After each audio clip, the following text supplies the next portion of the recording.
ഒരിക്കൽ മനുഷ്യർ ഗുഹാവാസികളായിരുന്നു. ഭൂഗർഭമൊരുക്കിയ സുരക്ഷിതത്വം പ്രാചീന മനുഷ്യർക്ക് അഭയവും ആവാസസ്ഥലവും നൽകി. അത്തരമൊരു ഗുഹയാണ് ബോറ ഗുഹ.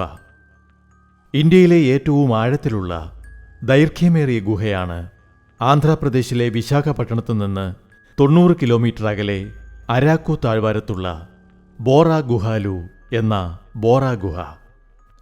അരാക്കു താഴ്വാരത്തെ അനന്തഗിരിയിൽ പാതാളക്കാഴ്ചയുടെ വിസ്മയങ്ങൾ ഉള്ളിലൊളിപ്പിച്ച് ബോറ ഗുഹ.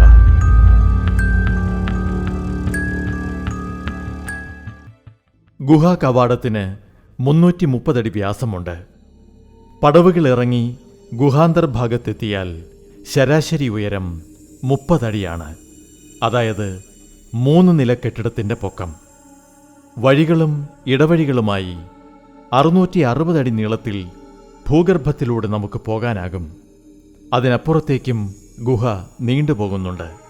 പക്ഷേ പ്രവേശനമില്ല. വിശാലമായ ഉൾത്തടമുള്ള ഗുഹയിൽ വളരെ ഇടുങ്ങിയ വഴികളുമുണ്ട്. എപ്പോഴും തണുത്ത കാറ്റ് വീശിയടിക്കുന്ന ബോറ ഗുഹയിൽ കുറ്റാക്കുറ്റിരുട്ടാണ്. ഗുഹയ്ക്കുള്ളിലെ ഇരുട്ടകറ്റാൻ 26 മെർക്കുറി, സോഡിയം വേപ്പർ, ഹാലജൻ ലൈറ്റുകൾ സ്ഥാപിച്ചിട്ടുണ്ട്.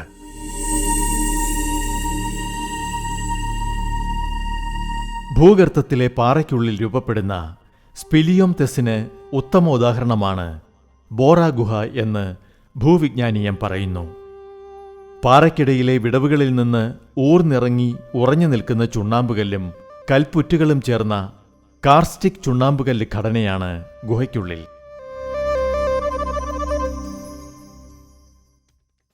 ജിയോളജിക്കൽ സർവേ ഓഫ് ഇന്ത്യയിലെ വില്യം കിങ് ജോർജ് 1807 ബോറ ഗുഹ കണ്ടെത്തിയത്. വിശാഖപട്ടണത്തു നിന്ന് മലകൾ താണ്ടിയെത്തുന്ന ഈസ്റ്റ് കോസ്റ്റ് റെയിൽവേയുടെ കോത്തവസല കിരണ്ടൂർ പാത ബോറ ഗുഹലു സ്റ്റേഷനിലെത്തുന്നു. 30 ടണലുകൾ കടന്ന് മലമുകളിലൂടെയുള്ള ട്രെയിൻ യാത്ര 5 മണിക്കൂറെടുക്കും ബോറ ഗുഹലുവിലെത്താൻ. റെയിൽപാത കടന്നു പോകുന്നത് ഗുഹയ്ക്ക് മുകളിലൂടെയാണ്. റോഡ് മാർഗം വിശാഖപട്ടണത്തു നിന്ന് ഘാട്ടുപാതയിലൂടെ 3 മണിക്കൂർ കൊണ്ട് ഇവിടെ എത്താം. തലകീഴായി തൂങ്ങിക്കിടക്കുന്ന കൽപ്പുറ്റുകൾ വൈവിധ്യമാർന്ന ശില്പരൂപങ്ങൾ പോലെയാണ്. ശിവപാർവതി രൂപം, അമ്മയും കുഞ്ഞും, ജടാധാരിയായ മുനി, മുതല, കുടചൂടിയ കൂണുകൾ, അങ്ങനെ കാണികളുടെ മനോധർമ്മം പോലെ രൂപം മാറുന്ന ശിലാഖണ്ഡങ്ങൾ.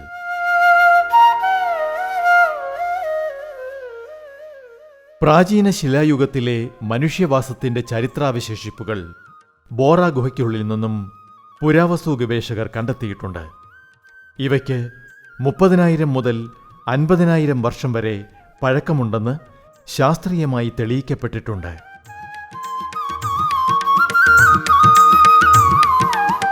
ബോറ ഗുഹയെ ചൂഴ്ന്നു നിൽക്കുന്ന പുരാവൃത്തങ്ങൾ പലതാണ്. അനന്തഗിരിയിൽ മേഞ്ഞു നടന്ന ഒരു പശു ഗുഹയുടെ അഗാധഗർത്തത്തിൽ വീണുപോകുകയും അതിനെ അന്വേഷിച്ച് ഗുഹയിലിറങ്ങിയ ആദിവാസികൾ പശു ഒരു ശിവലിംഗ രൂപത്തിനരികെ സുരക്ഷിതമായി നിൽക്കുന്നത് കണ്ട് അവിടെ വിഗ്രഹങ്ങൾ വെച്ച് ആരാധന തുടങ്ങിയെന്ന് ഒരു വിശ്വാസം.